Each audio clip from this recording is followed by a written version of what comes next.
Star জলসা পরিবার award 2022-এ super singer session 3-র যে সকল শিল্পীরা গান পরিবেশন করবেন তারা হলো: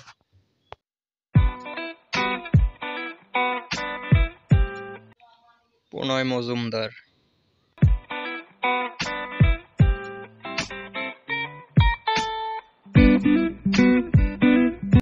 কুমার গৌরব,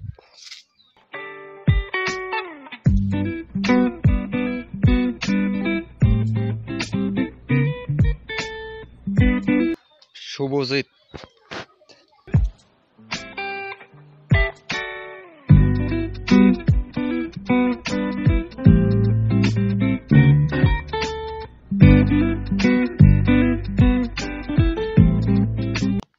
সৌমি ঘোষ। এদের ভিতর আপনাদের কার গান ভালো লেগেছে তা কমেন্ট করে অবশ্যই জানাবেন। আর ভিডিওটি আপনাদের বন্ধুদের মাঝে শেয়ার করবেন এবং সাবস্ক্রাইব করে আমাদের চ্যানেলের পাশে থাকবেন। তো ভিডিওটি দেখার জন্য সবাইকে ধন্যবাদ।